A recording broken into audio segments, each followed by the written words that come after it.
Hello, good morning dear students. You are welcome in online study program. Okay, last class में हमने discuss कर रहे थे integration के बारे में, और तो हम इंटीग्रेशन में डिस्कस कर रहे थे u डॉट v वाले कि अगर कोई फॉर्मूले में अगर ऐसा फंक्शन आ जाए जिसमें u डॉट v ऐसा फंक्शन, जैसे एग्जांपल के तौर पे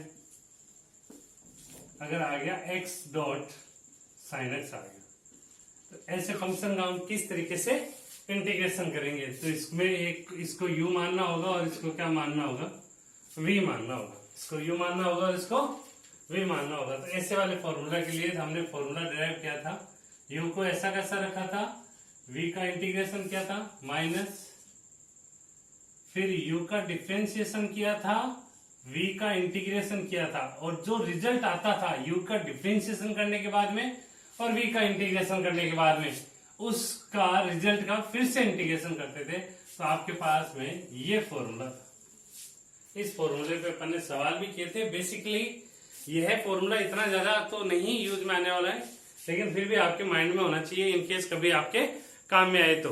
ओके, ये हो गया u डॉट v वाला, ठीक है। अब देखो आप आगे कि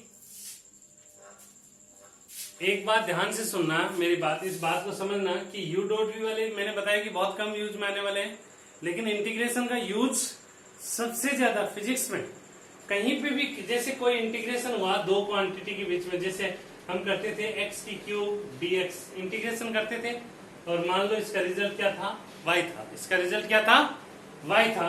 तो x की क्यूब का अपन क्या करते थे, x की पावर 4/4 प्लस का c करते थे, इंटीग्रेशन करते थे, ठीक है।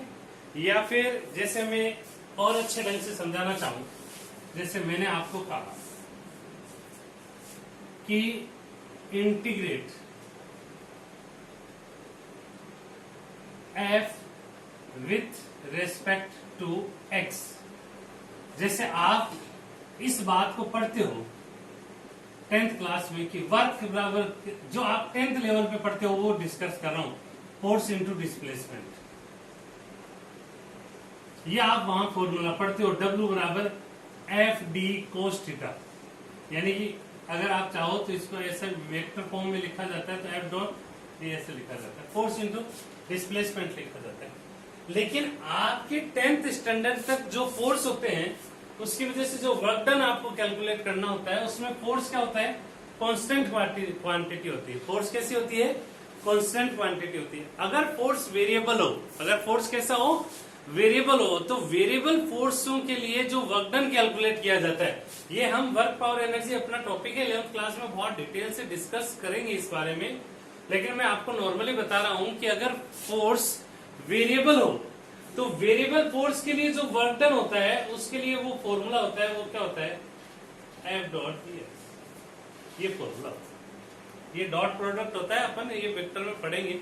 नॉर्मली बेसिक ध्यान रखना कि फोर्स का डिस्प्लेसमेंट के साथ में जो इंटीग्रेशन होता है वो रिजल्ट क्या देता है, वर्क देता है। ये रिजल्ट क्या देता है, वर्क देता है। ऐसी फिजिक्स में बहुत सारी क्वांटिटी है। जैसे आप अभी तक पढ़ते थे a बराबर क्या पढ़ते थे, v/t, the rate of change in velocity is called acceleration. यहाँ पे आप a इक्वल टू dv/dt ये रेट में पढ़ोगे, जैसे वेलोसिटी का टाइम के रेस्पेक्ट में डिफरेंशिएशन एक्सेलरेशन देता है। ये बहुत डिटेल से अपन सारी पढ़ेंगे। तो यहाँ से dv इक्वल टू क्या आएगा, adt, dv इक्वल टू क्या आ गया, adt। इंटीग्रेशन किया तो ये dv का इंटीग्रेशन v, और यहाँ क्या हुआ adt। यानी कि एक्सेलरेशन का टाइम के रेस्पेक्ट में जो इंटीग्रेशन होता है वो क्या देता है, वेलोसिटी देता है, ठीक। तो ऐसे फंक्शन है जिसे फोर्स का डिस्प्लेसमेंट के साथ में, एक्सेलरेशन के साथ में आप आगे जाके देखो तो x equal to v dt, यानी वेलोसिटी का टाइम के रिस्पेक्ट में इंटीग्रेशन डिस्प्लेसमेंट देता है। ये सारी चीजें हम पढ़ेंगे, लेकिन बेसिकली जो मैं आपको बताने जा रहा हूं उसका मुद्दा क्या है, वो क्या मुद्दा है, तो इधर देखो ध्यान से। यदि किसी क्वांटिटी का, जैसे y का dx के रेस्पेक्ट में आपने क्या किया, इंटीग्रेशन, और उसका रिजल्ट क्या है, z, उसका रिजल्ट क्या है, z, ठीक है।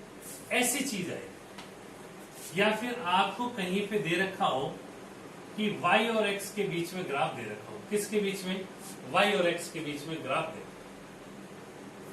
y और x के बीच में। चलो पहले ये देखो आप, अगर y और x के बीच में आपको क्या दे रखा हो? ग्राफ दे रखा हो। कोई सा भी ग्राफ, कैसा भी ग्राफ हो सकता है, ऐसा हो सकता है, स्ट्रेट लाइन हो सकता है, ठीक है। तो उससे जैसे ये y और x का ग्राफ है, तो किसी भी ग्राफ का जो एरिया होगा, जिसे आपसे पूछा जाए, ये है आपको तरीका बता रखा है कि z is equal to y d x. Z is equal to क्या है? y dx। तो अगर y और x के बीच में ग्राफ है, यानी y dx का, y का x के रेस्पेक्ट में अगर आप इंटीग्रेशन कर रहे हो, तो इंटीग्रेशन का ये एक्चुअली है साइन के एस के तरीके से समेशन। तो आपको क्या कैलकुलेट करना है? Area calculate. उस ग्राफ का क्या कैलकुलेट करना है? एरिया कैलकुलेट करना है। तो area of yx graph gives us z। yx graph का, जैसे ये ग्राफ है, इस ग्राफ का जो एरिया होगा वो हमें क्या देगा? z देगा। वो हमें क्या देगा? z देगा। यानी कि आप जैसे y और x के बीच में अगर इंटीग्रेशन हो रहा है, तो अगर आपको इसका ग्राफ दे रखा है, तो उसका जो एरिया होगा वो आपको क्या रिजल्ट देगा? z देगा। जैसे और एग्जांपल समझो, मैंने आपको अभी अभी कहा था, ये चीजें केवल बेसिकली आप अपने माइंड में सेट रखो, इनका यूज होगा हमें जब पढ़ना होगा तब। जैसे मैंने आपको कहा था W वर्क जो होता है वो फोर्स और डिस्प्लेसमेंट का, हमने इसे देखा था। F यहाँ पे क्या है? फोर्स। F यहाँ पे क्या है? फोर्स है, और x यहाँ डिस्प्लेसमेंट है। यानी फोर्स का डिस्प्लेसमेंट के रेस्पेक्ट में आप इंटीग्रेशन करते हो तो वर्क डन देते हैं। आपको बहुत सारे सवाल ऐसे होंगे कि फोर्स और डिस्प्लेसमेंट के बीच में क्या दिया हुआ रहेगा? ग्राफ दिया हुआ रहेगा। जैसे आपको ऐसे ग्राफ दे दिया, ये आपको क्या कर दिया मैंने? ग्राफ। ऐसा कोई ग्राफ दिया हुआ रहे और आपको कहे, क्वेश्चन क्या होगा आपका कि फोर्स और एक्स के बीच में, जैसे ये वैल्यू दे दी 2, ये वैल्यू दे दी 4, ये वैल्यू दे दी 6, ये वैल्यू दे दी 4, ऐसे वैल्यू दे दी। आपको कहे कि find out work done, find out work done. क्या फाइंड आउट करना है? Work done. तो तुरंत आपके दिमाग में ये फॉर्मूला, ये आप फॉर्मूला कम से कम हजारों बार यूज में आएगा ये फॉर्मूला, तो आपको बिल्कुल याद हो जाएगा। अभी आप कंफ्यूज मत हो जाइए कि ये लिखा कैसे गए, क्योंकि वर्क पावर एनर्जी अपना एक स्पेशल पर्सनल टॉपिक है, तो अपन वहां पे ये फॉर्मूला हजारों बार पढ़ेंगे तो आपको याद हो जाएगा कि कैसे यूज करते हैं। और जैसे जैसे आप आगे पढ़ते जाओगे तो फिजिक्स में आप एक चीज फील करोगे कि हर चैप्टर में, हर टॉपिक में वेरिएबल चीजें इंट्रोड्यूस होने लगेगी, और वेरिएबल चीजों को आप इंटीग्रेशन के थ्रू सोल्व करोगे। वेरिएबल चीजों को आप किसके थ्रू सोल्व करोगे? इंटीग्रेशन के थ्रू सोल्व करोगे। तो ये बहुत इंपॉर्टेंट है इंटीग्रेशन, थोड़ा सा बेसिकली आप ध्यान रखें माइंड में। तो आपको पता है कि फाइंड आउट वर्क डन और फोर्स और डिस्प्लेसमेंट का क्या दे रखा है आपको? ग्राफ दे। फोर्स और डिस्प्लेसमेंट का आपको क्या दे रखा है? ग्राफ दे रखा है। तो आपको तुरंत क्लिक होना चाहिए क्या? फोर्स और डिस्प्लेसमेंट का तो इंटीग्रेशन वर्क डन देता है, इसका मतलब इंटीग्रेशन तो तुरंत समझ में आ जानी चाहिए कि एरिया अंडर द कर्व क्या देगा हमें?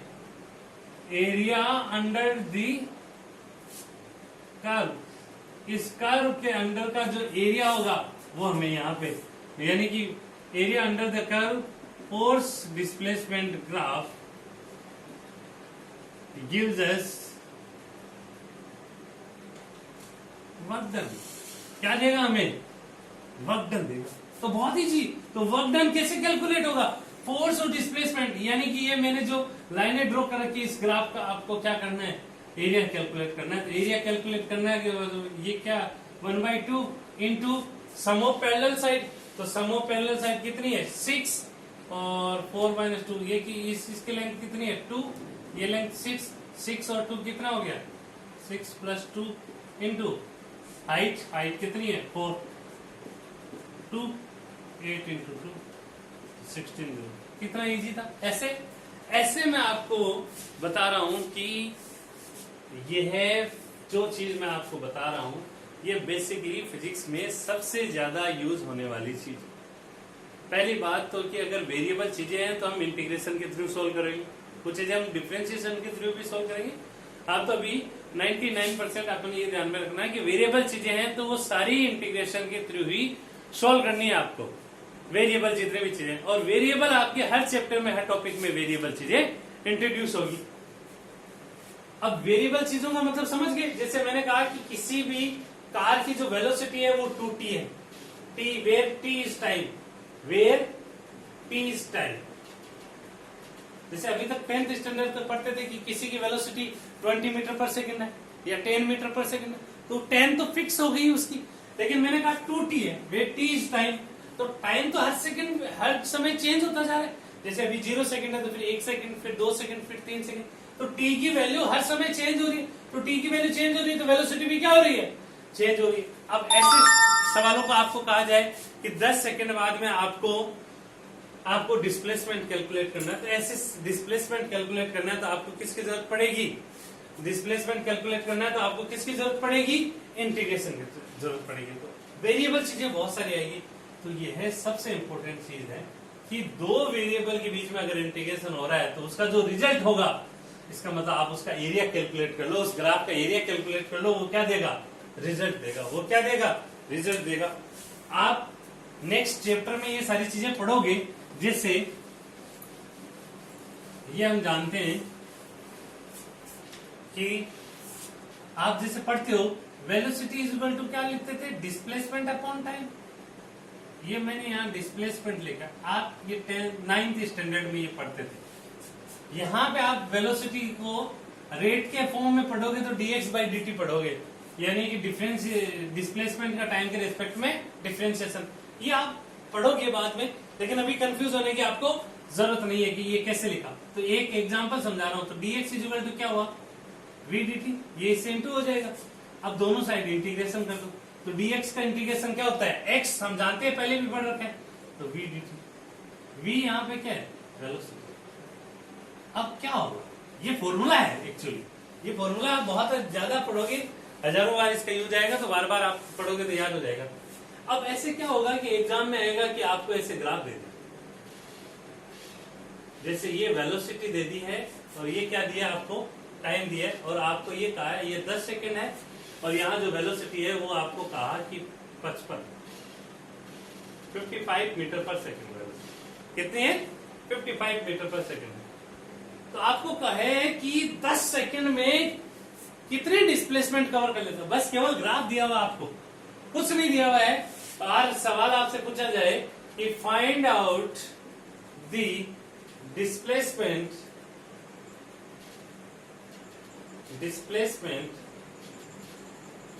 Covered by car in 10 second.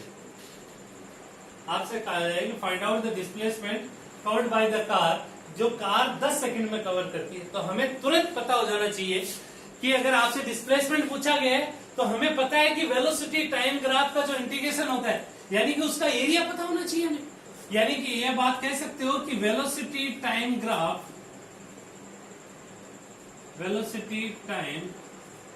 Graphs area gives us displacement. आपको ये बातें रटनी नहीं है, आपको तो इतना ध्यान रखना है कि किन्हीं भी दो क्वांटिटी के बीच में इंटीग्रेशन हो रहा है तो उसका जो एरिया होगा, उस ग्राफ का जो एरिया होगा वो रिजल्ट को बताएगा। वो किसको बताएगा, रिजल्ट को बताएगा। तो वेलोसिटी टाइम ग्राफ का जो यहाँ इंटीग्रेशन हो रहा है, इसका मतलब इन ग्राफ का जो एरिया होगा वो डिस्प्लेसमेंट को बताएगा। तो इसका एरिया निकालो, इसका एरिया कैलकुलेट कर लो। एरिया क्या होता है, 1/2 into base into height, 1/2 into base into height. तो 1/2 बेस कितना है इसका, 10, हाइट कितनी है 55, 10 सेकेंड 5, तो 5 5 जा 25, 5 जा 25 और 2 27। तो आपसे कहा डिस्प्लेसमेंट कितनी है, तो आंसर कितना आएगा 275 मीटर। इससे वेरी इजी। आपको ये याद, ये नहीं रखना है अभी कि जो डिस्प्लेसमेंट होगी वो वेलोसिटी टाइम ग्राफ का इंटीग्रेशन होगा। ये अभी नहीं रखना है, ये सारी चीजें आपकी बार बार यूज में आएगी, आपको बहुत अच्छे ढंग से आने लग जाएगी। आप तो इतना ध्यान रखो कि किन्हीं भी कोई सी भी दो क्वांटिटी के जब बीच में जो इंटीग्रेशन हो रहा है तो उनके ग्राफ का जो एरिया होगा, वो किसको बताएगा? रिजल्ट को बताएगा। वो ग्राफ का जो एरिया होगा वो किसको बताएगा? रिजल्ट को बताएगा। ओके, ठीक है, थैंक यू। फर्दर जो भी होगी हम नेक्स्ट क्लास में डिस्कस करेंगे।